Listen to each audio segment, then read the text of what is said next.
Hello and welcome to Branding for Impact, a podcast of bite-sized branding and business tips to help you make an impact your own way. I'm your host, Roseanne, designer, Hong Konger, and founder of Prison Creative.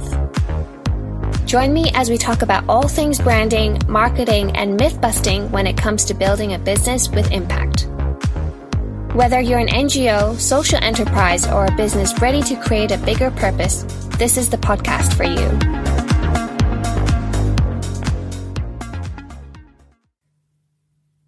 This week, I have the pleasure of bringing you an interview with a client in the circular fashion space. Sharon is the founder of ANEW Studios, a boutique sourcing and production consultancy based in Hong Kong committed to bringing new sustainable solutions to the fashion industry. Although the journey to revolutionizing the industry was totally unplanned for Sharon, in many ways, it's the very reason why she's the perfect person to disrupt it. 20 years ago, starting in inventory control, to then learning about every type of garment production on a commercial scale over 10 years, she would never have imagined being an advocate for changing the fashion industry today. We'll hear more about her entrepreneurship journey, the setbacks, the triumphs, and the very moment that pivoted her into this purpose-driven path she was always meant to be on. This audio was actually recorded for the purpose of writing up her founder story, but I felt it was too good not to share with you. I just wanted to, today talk a little bit more about your personal story because I've heard a lot about ANEW Studio and how, you're using that as your vehicle to try and change things in the industry. But what I'm more interested in about today is things like, where did your interest in fashion come from? And where did you get your inspiration from? And, what things you do outside of ANEW as well. So let's start with where did you get your interest from, like textiles and manufacturing? Where did my interest come? Okay. I think really from a young age, I was just really attracted to fashion in general. It was kind of a creative outlet for me, being able to play dress up or put my outfits together in a way when I was young, or even helping my mom choose outfits when we were going shopping. So I was always really interested in clothing and fashion.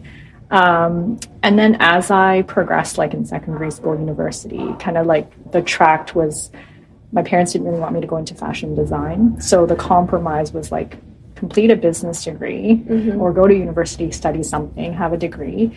And then if you're still interested in fashion, continue to pursue it. So I did do a business degree, but I did one in international business and marketing. Oh, interesting. Kind of as a compromise with my parents, but also thinking retail is quite global, that maybe I could be able to use business somehow, right, if I were to go back into fashion. At one point I wanted to be a fashion designer, but I think eventually I kind of quite liked business too, that I was okay, maybe I'm not really that creative, that I want to be a designer. And so after my business degree, I said to my parents, I'm still interested in fashion. So I ended up taking a fashion merchandising diploma in Vancouver. So that was the business side of fashion. So being able to build on my business courses, but then learning about the industry and all its parts. So learning about buying, fashion show production, how it's made, logistics wise, all these different things, and learning about fashion silhouettes and a basic fashion design crash course, I guess, in 1 year. And then after that year, I had a lot of fun and I was hey, I really love this industry. And then I started looking for work, and it was really quite tough to find that initial entry position because of my experience. It was I had business, but then I only had 1 year of fashion. So I was kind of not sure if I could go into design or whatnot. I was just kind of applying for all these different jobs, internships, and seeing what would come back. And then in the end, I ended up with a Canadian retailer that sold jeans. They were a global Canadian denim retailer. And I worked with them in the inventory control department, so working with a buyer, they bought the merchandise in a category like the men's accessories business. And then I was really the one allocating all the inventory that they ordered at the warehouse to the stores. Did that for about 4 months, and I was kind of already getting really bored. Yeah. I mean, it was cool to like understand how it all works, like how they come up with the assortment. But I was like, I actually wanted to probably be the buyer instead of being the one allocating their inventory. And so I did that for 4 months, and then all of a sudden there was this huge restructuring at this company, and I was like sort of handpicked to go to this different department called the import department, which was run by this lady from Hong Kong. And she basically taught me the ropes of the industry, like how things are sourced, how do you negotiate costing, how do you develop product from a material, how do you develop artwork, how do you put that into production. So I learned kind of everything from her. She was like a mentor to me amidst all this restructuring, right? I was like learning on the job all this new, sort of bringing business into the context of fashion. And I really enjoyed it. And I was like, I love this job because basically within 6 months, you can kind of see from fabric sourcing to a product in stores to see how it's sold, and then be able to repeat on that order and then develop new product based on those sales. And so it was this cyclical kind of fashion cycle because of the 4 seasons that it was constantly, I was in 4 seasons at once doing different stages for each season. Right, yeah. So that was really interesting, but a lot of multitasking, but also being able to work with the buyers and helping them to realize their vision. But I was the one kind of making it all happen in the way behind the scenes. And the negotiating costs with vendors was something I was like really shy about at the beginning, but then as I got into it, like I loved it because it was a lot of just, you know, understanding the business, but then using the business side to negotiate with them, understanding how things were constructed, why things cost a certain way. And so that's kind of how I got into fashion that way. Like I didn't even know you could go to school for something like this, and then I found it. Well, I mean, you probably couldn't at that point, right? Yeah, it was like there wasn't really something the equivalent of like the business side of fashion. It was always about fashion design. But I kind of learned the business side of fashion, like on the job. Through working, exactly. And through... Which is the best way to learn. And through a mentor that I had at work. So, really that's cool. kind of how I got into the industry. That's really cool. That actually sounds a little bit similar to like how I started off as well. You just kind of, you know, you do one thing in uni, but then you're still like, still really want to pursue this pathway, see how I can possibly do that. And then you just take that one step. And then very naturally that step follows another, Exactly. So I was kind of just open to different opportunities, whatever was offered to me, and then I took it. And then from there, like I basically transferred to this company or took advantage of a job also in Vancouver for this like up and coming women's retailer that was like growing quite a bit. And that's when I decided, okay, whether or not to go into buying, because that was kind of what the dream job I thought I wanted. So I did end up moving into buying.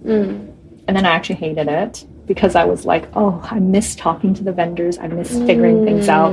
And it was so much more about number crunching, looking at sales, rather than actually product development and design and concepts and problem solving. So in the end, I kind of did that for 2 months, and then I moved to a different company, going back to like the sourcing and production. And then I stayed at that company for like 10 years. And it grew really, really fast from like 20 stores to 70 stores. The team was like 3 or 4 people to like 20 people. And so it evolved quite a bit, and I learned all these different categories of product. So I started in like t-shirts and knits.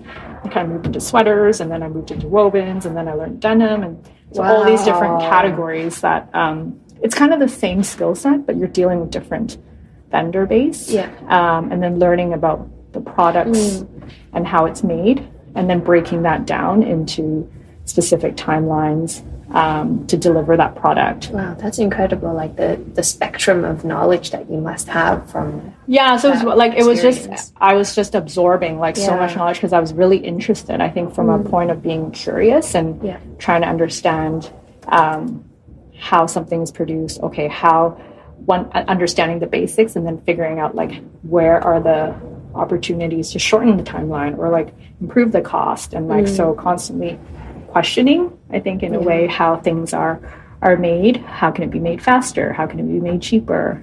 Why is something so expensive the way it is? Yeah.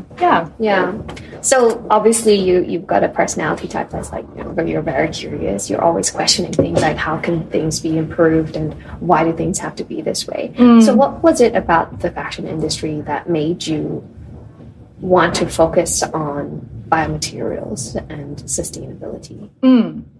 So I moved to Hong Kong in 2014. At the time, I was with a startup company where the founders had a lot of cash to really build the brand from zero to like a really big label. And at the time, I was the one overseeing the office in Hong Kong, hiring the staff here. And then it was through that experience of, even if you had a lot of cash to spend and build a brand, seeing how maybe certain decisions could also be made, not because they were so rich, but they weren't thinking about, margins, or they weren't thinking about inventory. And it was constantly just chasing because you had all this resources, right? And so from that experience, when they closed down the office in 2017, after 3 years, that's when I was sort of left in a warehouse, looking at a whole bunch of leftover fabric that we had staged ahead of time, thinking we would need this fabric for inventory. And then I had to like try to sell it off at really cheap prices, like hugely discounted.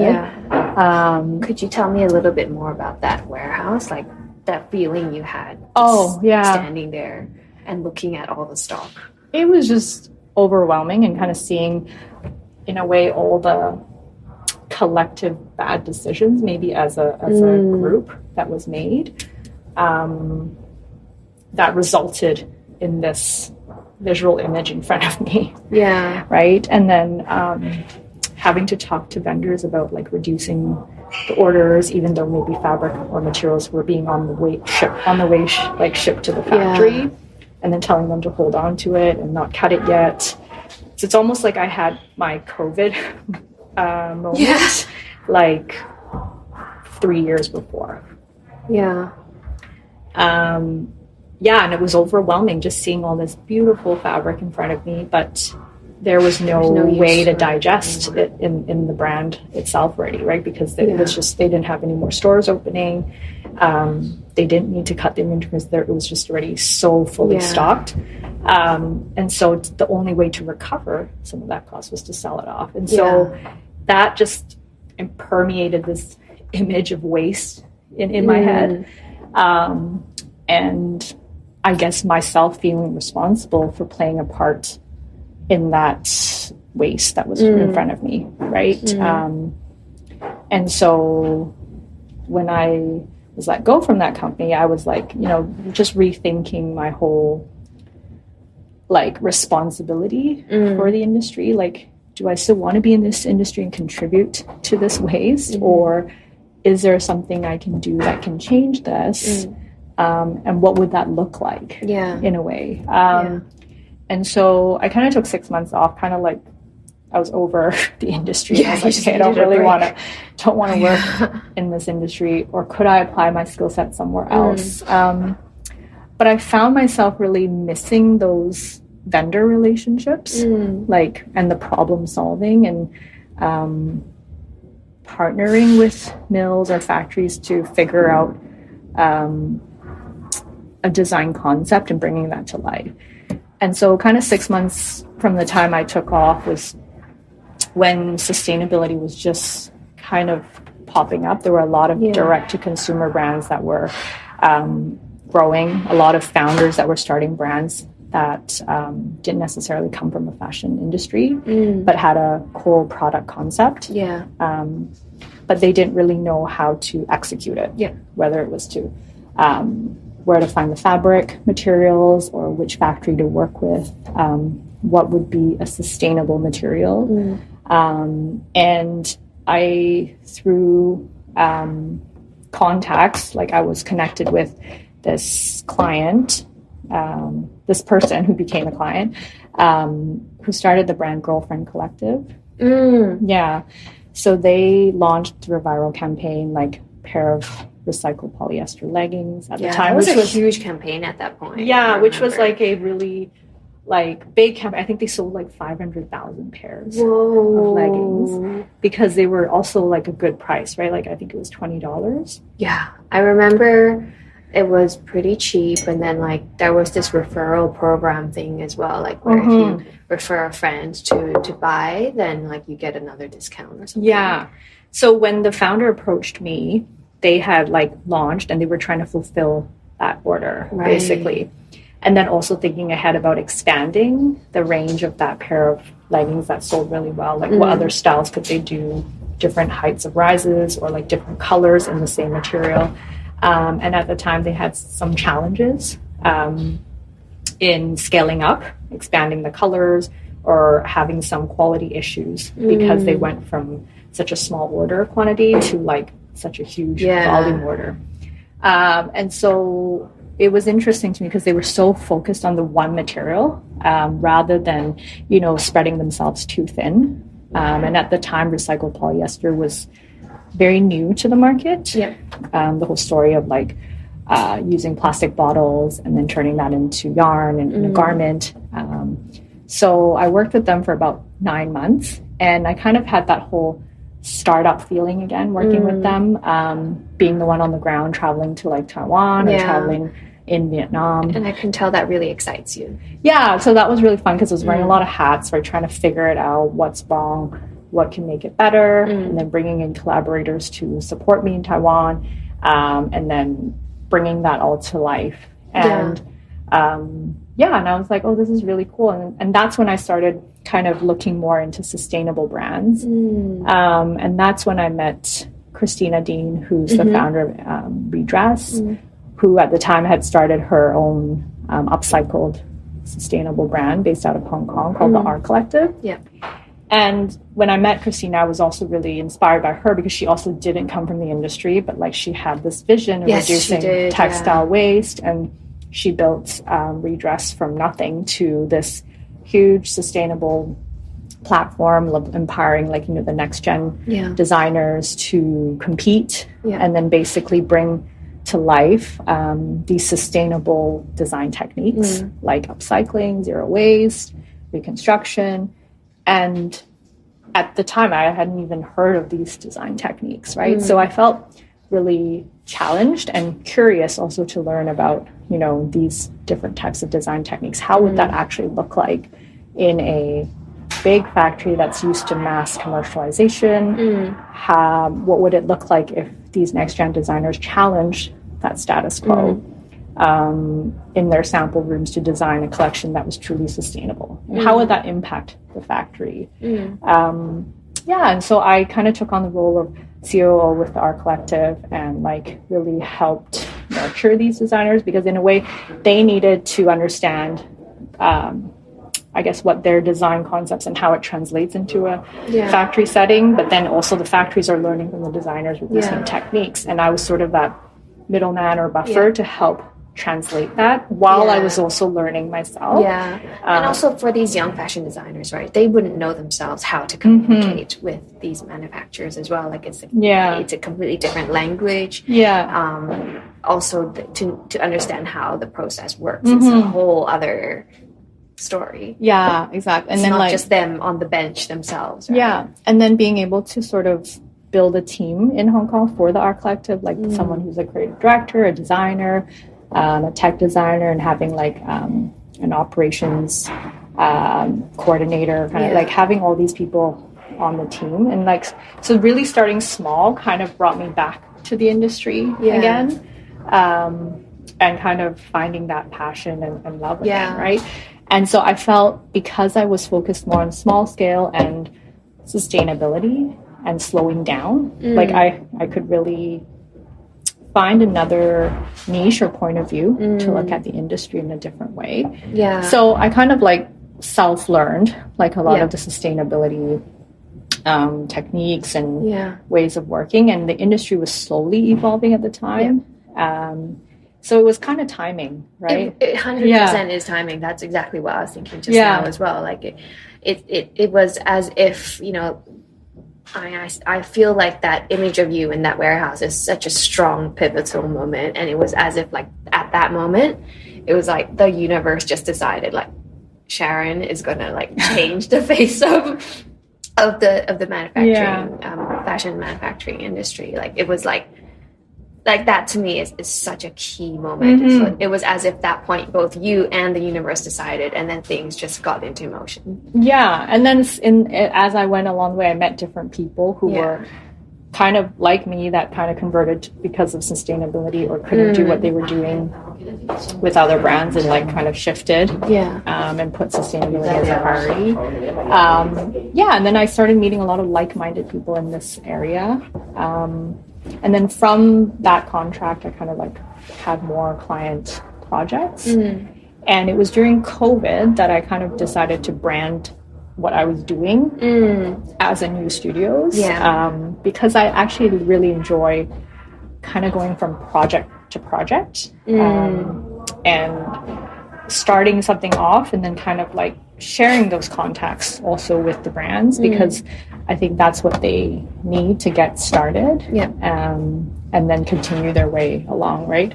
I think I kind of got to a point where I liked to be more focused on the conceptualization and development rather than the production end. And so just as I built up ANEW Studios, there's been a lot of interest from different types of clients that have come through, and the projects kind of, depending on what it is like that's what's been driving like ANEW Studios. It's not really me going out to look for the specific projects. I've marketed what I do, but it's also I've adapted myself to the types of projects that have come through the door. Yeah. I mean, that's the beauty of being of running your own business, right? Like you can really adapt and be flexible and choose the projects that you want to work on and also at the same time use it as an opportunity to learn new skills. So I know that aside from ANEW Studios, you have like other projects, really exciting projects in motion as well, like the digital materials library. So what motivates you and inspires you to start these projects?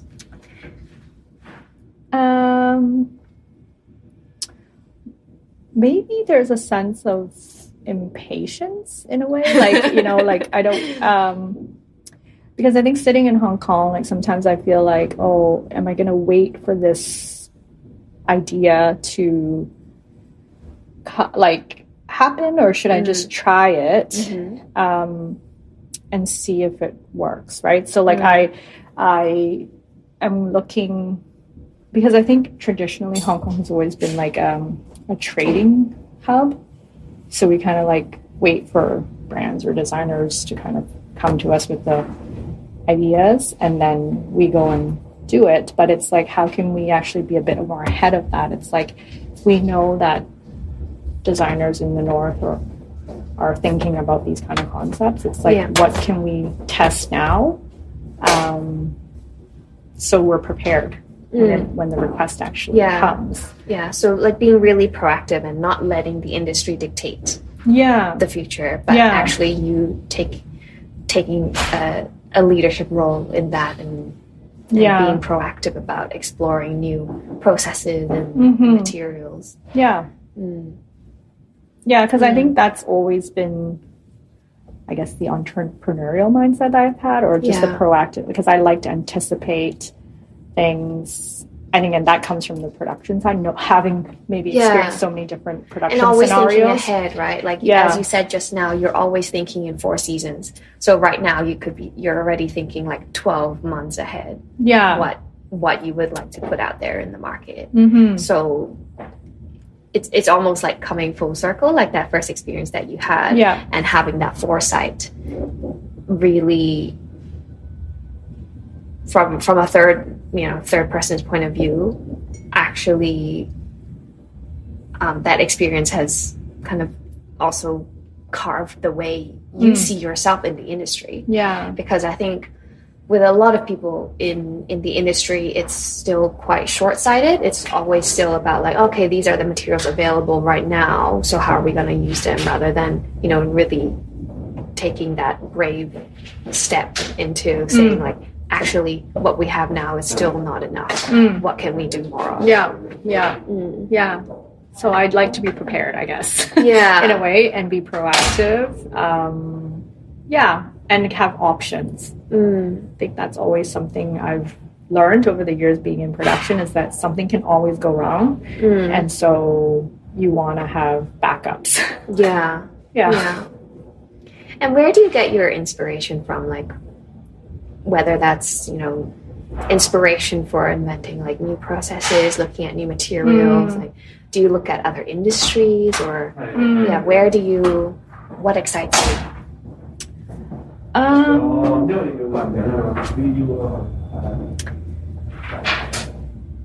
think I'm really inspired. I don't see myself necessarily as an innovator, but I'm really inspired when I read about like people who innovate or like come up with these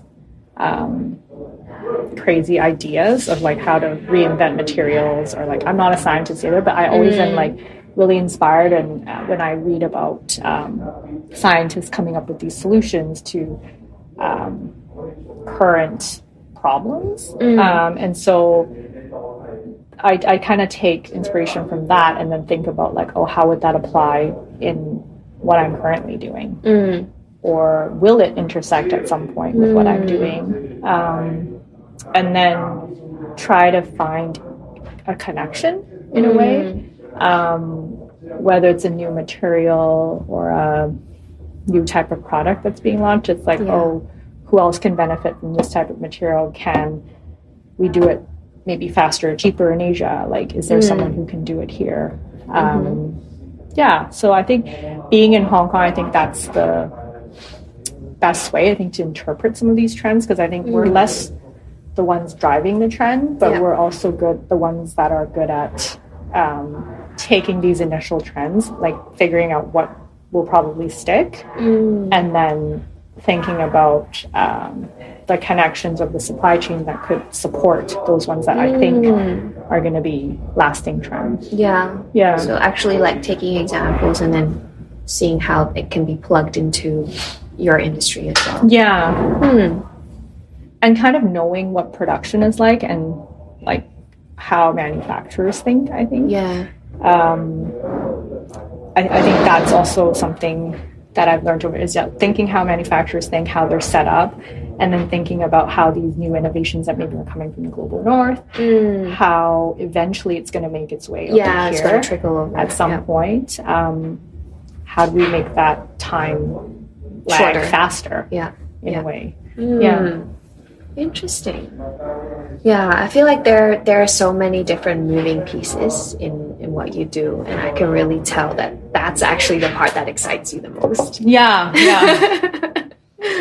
I feel like you're just someone who loves starting new projects, because it's really exciting, and it's really you really want to play that role of pioneering and connector. I think that's something I really enjoy too. And being resourceful, right? I think it's also, being resourceful with what's available, and then connecting those dots, and then like what needs to change or now to be prepared for something that's coming. And sharing the knowledge as well. I'm really big on sharing knowledge. Like I think with all the projects I take on, like I'm very open with my clients on like why or who I chose, and I'm not afraid to kind of like share that contact with them and let them run with it, because I think it's all about relationship building at the end. It's like how you build your relationship with that vendor. They kind of know, right, who's fair in doing business, and it becomes like a personal relationship at some point, right? So I have no qualms about sharing contacts, because it's about that person, whether they can maintain that relationship too, right, with the supplier. Yeah, like it's up to them. You give them the introduction, and it's up to them. Just an intro, like it doesn't necessarily mean it's going to be the same relationship I have with them, right? Like, so I think it comes down to a person. That's really generous, though, because not a lot of people do that. I'm the same as you. I make a lot of introductions between different people, and I feel like everyone benefits that way, right? But not a lot of people think that way. Yeah, I know, I get that, but I also think it's, in the past, I think 15 years when I started in the industry, everything's about hoarding and not sharing. But I think we've come to a point where we need to have more of an urgency to fix things. And it's like, if it's going to be easier and faster and helpful for the collective industry, holistically, I have no problem sharing it, because I want that change to happen quicker. Yeah. So where do you see the industry going, like in 5 years' time? Where do you see it? Well, I think, in a way, I think brands need to really rethink about like the current status quo of, like, you know, buying and selling and forecasting. I think there's like, that's still probably not done very well, because it's like, we need to think about, what if one day, like, we just maybe cut our forecast by 50%? Is that really going to change? Then it's going to force us to really look at maybe inventory at the end of life and how to deal with that. Because right now it's quite siloed in a way, especially with bigger brands, where it's like designers keep doing what they do and they go through the cycles. And then there's these super sustainable designers, but what they're doing is still quite small scale. Yeah, and there's a huge disconnect. Yeah, right? and it's not very integrated with the bigger, like, it's like two ends of the spectrum that are not meeting in the middle. Yeah, so I think if brands can, think about reducing like how they currently do things, but then that forces them to look at what's not selling end of life, then they will really focus on pushing more of the funding and problem solving into the end of life inventory, right? And then forcing those solutions to scale faster in the industry, like textile to textile recycling. Like, it's very siloed right now, I think, with some of the bigger brands, where it's like designers focus on the current collection, and you have like smaller brands or sustainable teams that are creating these capsule collections with new materials, but it's still not going to move the needle in a way until this end part becomes the starting point. So do you mean like for bigger brands, the designers actually don't have much of an idea what is not selling and like what happens to all the unsold stock? I think they have an idea, but I think it's not part of their current job scope in a way. Whereas like all the clients I'm working with are smaller and they want to deal with this issue, but then they're still very small. They don't have the funding necessarily to really scale it up. But maybe if you have enough small brands, that's how sustainability became sort of a more household word. But I think we still have a lot of ways to go, I think, to really change the industry. Yeah. That's really interesting what you say about like designing with the end point in goal rather than having that as the end point, having that as because that's how you can really transition to what we say, like the circular economy, right? I'm sure you've heard of that, but I think it's become a buzzword in a way, right? Like all of these terminologies. And then there are brands that are just hopping onto that and, you know, trying to push sustainability, but not actually doing it. Yeah, like it's these capsule collections or pilot things are not really gonna impact the bottom line. Yeah, because at the end of the day, it's the industry that needs to change. Like, if we were to try and change it brand by brand, that would take forever, right? It's really the industry that needs to come together to look at this problem together. Yeah. I mean, there are a lot of coalitions or like collaborators and things like NGOs that are doing really great things, like Fashion for Good in Netherlands and like Hong Kong Rita in Hong Kong, like, so all these research things. But I think it's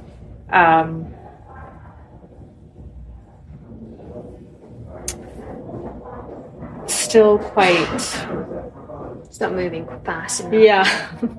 Yeah. I feel like that's the struggle for every industry, that there's a lot of talk, but then when it comes to action, it's so slow to be implemented. Yeah. Because you're talking about reinventing entire processes and the way the industry has been for the last couple of decades. Yeah. And then everything having to be dictated from top level down.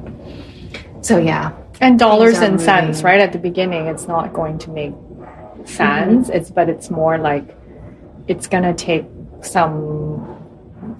dollars to make the dollars in a way. Yes. Right? So it's like someone has to do it first. Yeah. Yeah. So in terms of like your role in the industry, and we talked about being a pioneer, a connector, being resourceful, and being the one who shares knowledge. How do you see your role evolving in the next 5 years in the industry? Well, I've kind of pivoted more to work in biomaterials and material startups because I think because textiles, the decision of what textile you select impacts like 70% of the carbon footprint of the product.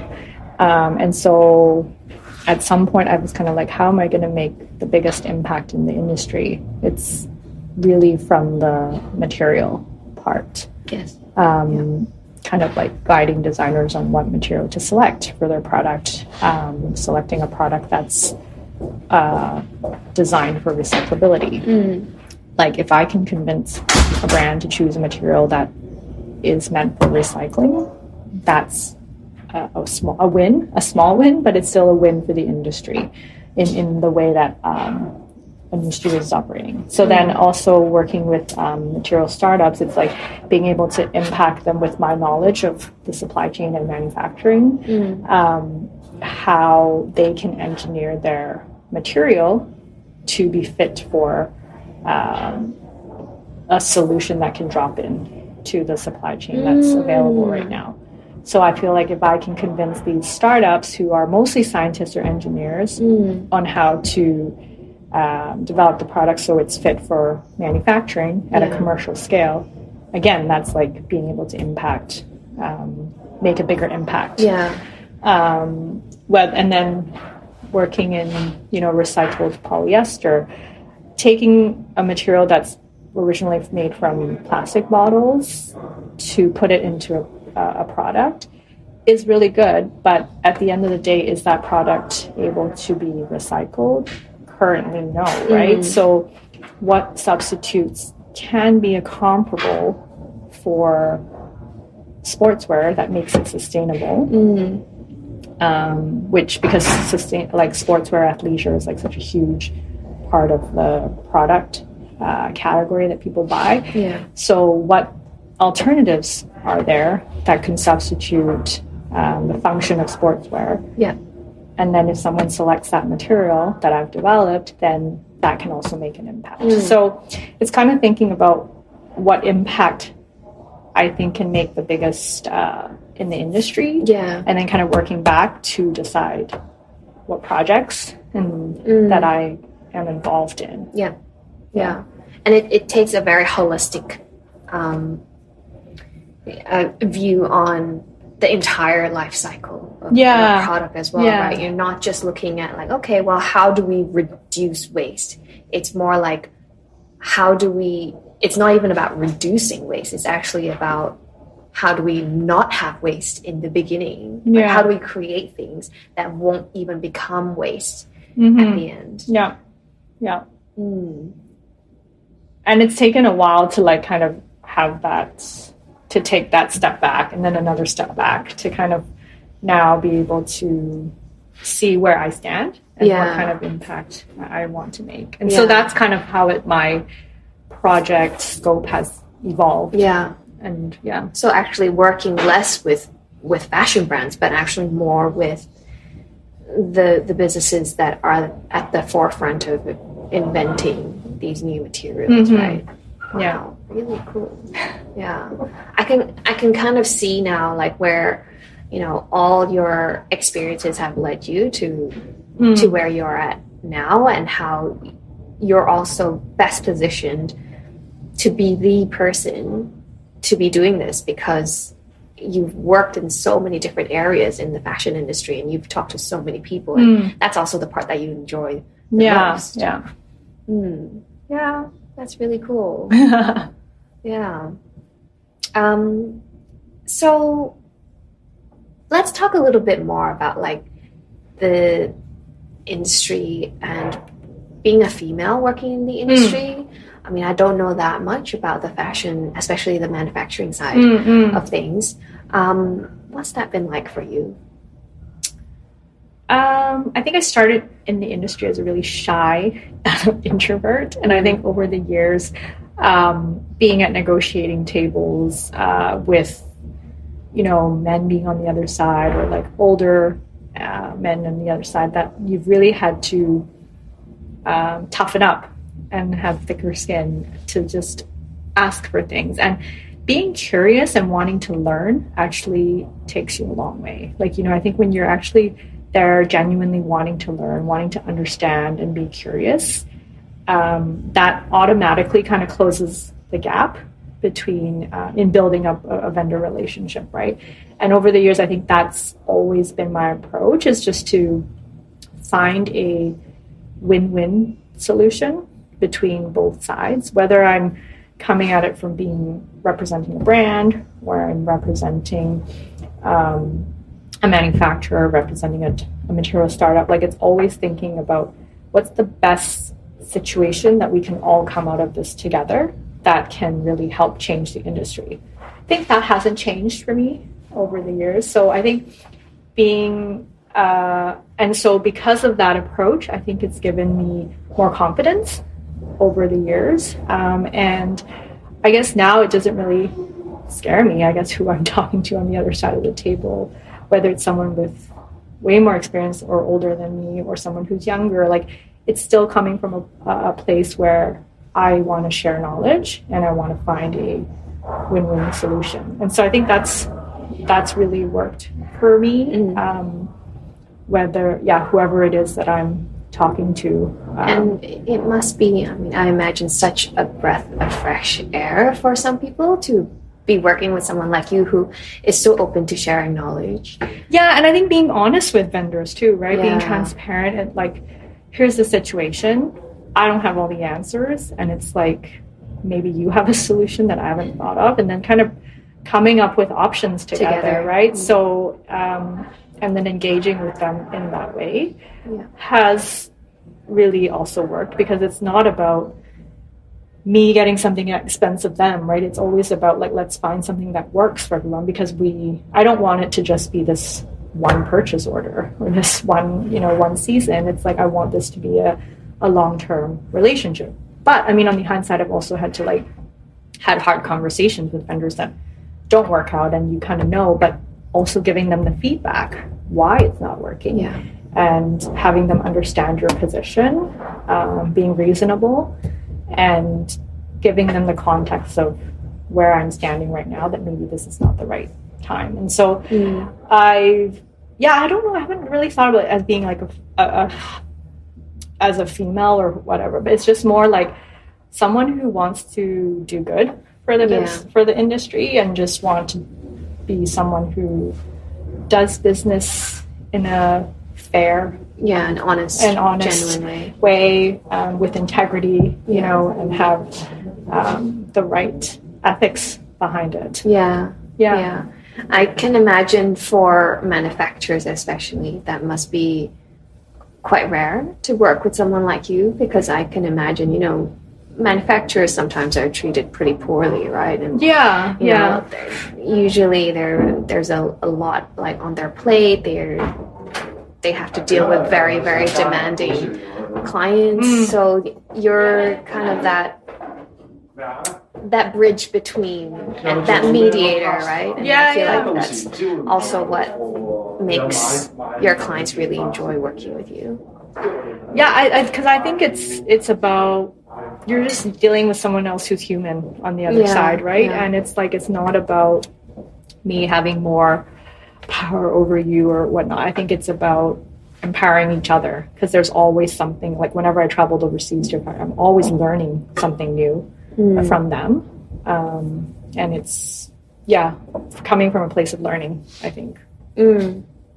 Yeah, I feel like the way you approach your work and also the way you see your role in the industry, the word that keeps coming back to me is like intentional.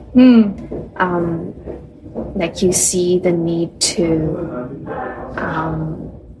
be that intentional change for the industry, but also to encourage people to be more intentional about the way they produce and design and bring things into the world. And not being so short-sighted, right? Like I think,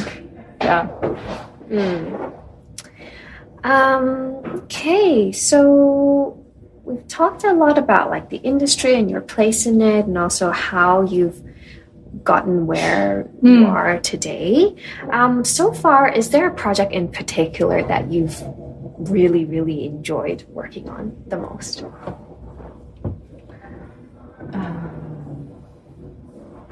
Like a project with ANEW.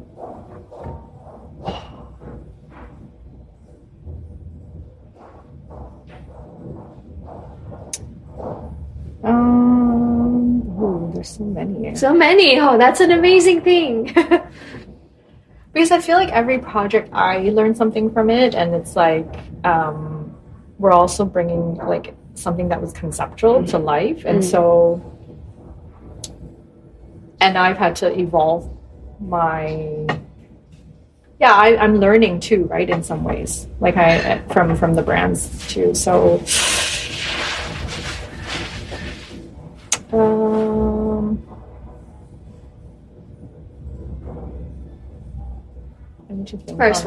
First one that pops into it. Okay, we'll come back to this one. Well, let's talk about like the process then that you have with your clients. What's your favorite part of the process? I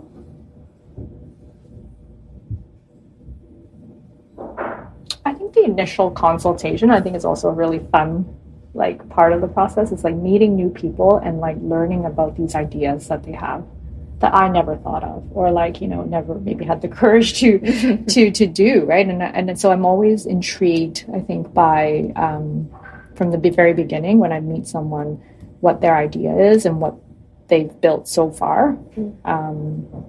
I already applaud them for, you know, having gone on that journey. So I think the initial part, meeting them, is like fun, and then from there, understanding the core principles that they have around the product or the brand, and then being able to bring that to life and figure things out for them.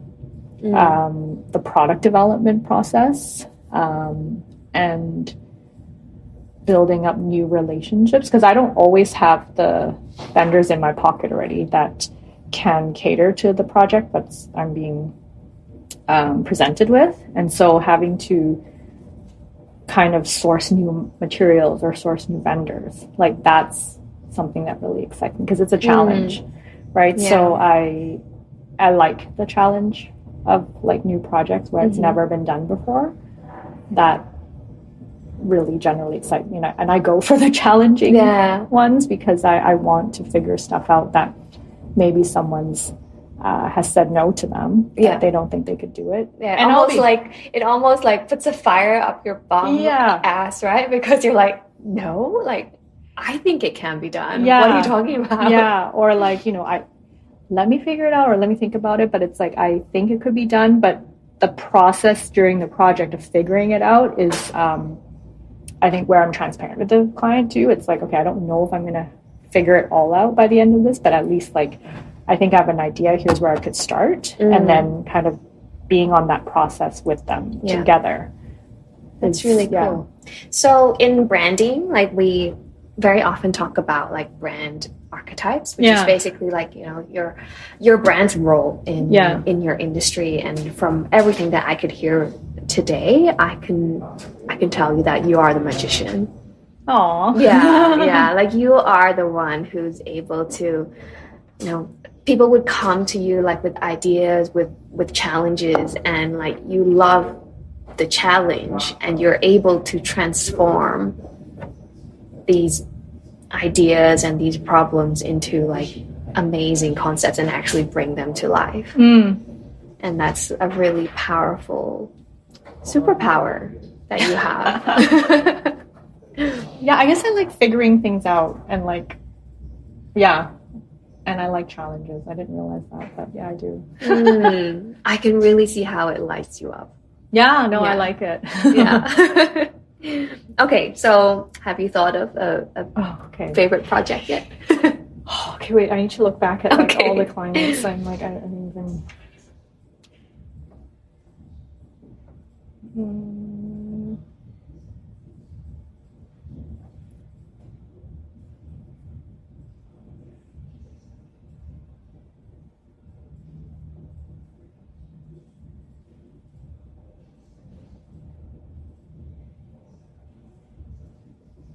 Okay, I would say this project. Oops. This project, Kiddo. Have you heard of it? So my background is all in garment apparel. I would have some accessories like handbag experience, but when this client approached me, she's like a fashion stylist. She was really interested in sustainability, but really thinking about it in her styling area. And she came to me about developing this hardware, which I don't really have any jewelry or hardware experience, but being able to take her literal concept of like this sketch on the back of a napkin and like figuring out who would be the right vendor to prototype it. We really started from scratch, and it really pushed me to kind of take my sourcing production skill set, but applying it in a totally different industry.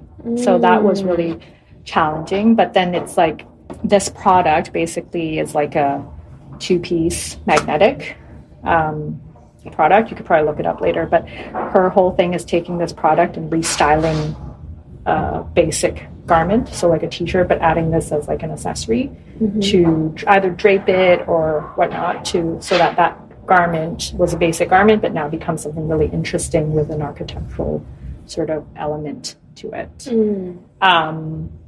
So it's quite cool. So I would say that was like the one project that was like really out of my comfort zone. So different to what you usually do. Yeah, but like every project is so different for you, but wow. But that's how she's used it, and she's super really talented. Cool. She's like a fashion stylist, like, so she like does a lot of styling for shoots, but like she's really been able to turn that in product into this like fashion accessory, but also with a message of sustainability behind it. Really cool. I need to look into this project. You should buy one. It's really cool. Yeah, it looks really cool. Yeah, it really encourages you to rethink how, you could buy something from the store, but how do you actually make it your own? And this really allows you to play around with that as well. Yeah. Which is really fun. Yeah. So, and then she ended up winning like a design award, I think, too, with the product. Yeah. Really cool. Yeah. Yeah. So would you say this is the kind of project that you would like to be working on more of, like in the future? Like something really different, like not just... I mean, what you do already is very interesting. Yeah. I mean, that was a pretty challenging project. Yeah. But it was really outside of my own comfort zone. So I don't know if I want that many of those projects. I wouldn't mind once in a while having one of those. Yeah. But I think going back to the impact, I think it is about materials and fabrics selection and helping to scale up sustainable alternatives for materials is sort of where I feel my passion is right now, because it's like that's going to make the most impact to the industry down the road, right? If some of the conventional materials are switched to these alternatives. Yeah. Yeah, really like leveraging your position so that you're able to touch on like a lot of different points on the process, right, of creating a single piece of garment. Yeah. I mean, I had a recent, someone inquired about sustainability training on like how to source raw materials. So that's something new. I haven't decided if I'm going to say yes or no to it. But I've never thought of myself as a teacher, like to train someone about sustainability. Really with it. Yeah. So I'm going to talk with them and then see. But that's something I've never done before. But maybe I will like. But I think I'm always open to new ways of challenging myself. Like, you know, haven't done that before. Okay, maybe I'll try it and then see if I like it or not. Yeah. And that's just also coming back to your vision of like, how can I make the most impact? Because by becoming a teacher and, you know, teaching practices and teaching not just what exists today, but like, how do you then move forwards and how do you then create for the future? That's, imagine all the different seeds that you're going to be planting in these students and how that can grow collectively in the future. Yeah. That'd be something really cool. Yeah, that's true too. Like teaching is sort of a way to impact people too. Impact. Yeah. I find a lot of clients in the service industry that I work with sometimes would just kind of bury themselves in like just one part of the process because they feel like the rest is just, they don't have capacity to think about or care about. But the way you approach it is that, well, you know, I'm just going to put it out there and like just see how everything turns out and like really just trusting yourself. I feel like that seems to play quite a big part in how far you've come and also your vision for the future. Because some people would not trust the process and they would go like, oh, well, I'm only capable of this much. Who am I to want more? But the way that you're so hungry for more and like, you know, you're not afraid to put yourself out there and I just feel this genuine sense of like trust in both the industry and in yourself. And I think that comes from your love of just putting yourself out there and talking to people, because it's through conversations that ideas would come, and also you realize it's actually not a big scary world out there, and we can actually work together and make a change together. And I think change is scary because, like, well, I mean, to some people, but I think change for me means trial and error, right? Yeah. And it's like you have to fail to learn, and then don't do that again, right? Just don't make the same mistake.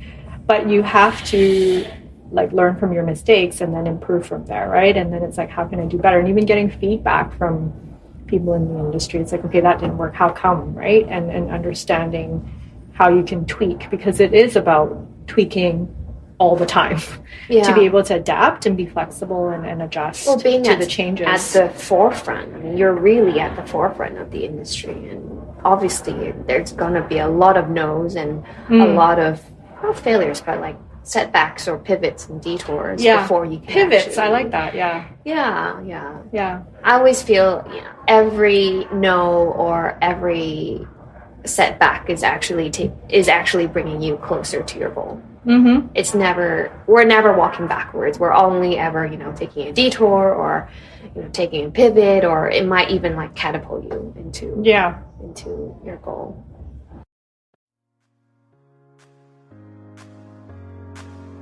Thank you so much to Sharon of ANEW Studios for sharing her story. There are so many gold nuggets in this episode, and I hope it inspires you to also use your skills to chase after what you know is the right thing to do for our planet and people. If you run a fashion business or a material startup and would like to reach out to Sharon, you can contact her on www.anewstudios.com or on Instagram at anew.studios. The links are in the show notes. Thank you for listening, and I'll catch you next time for more purposeful branding and business inspiration.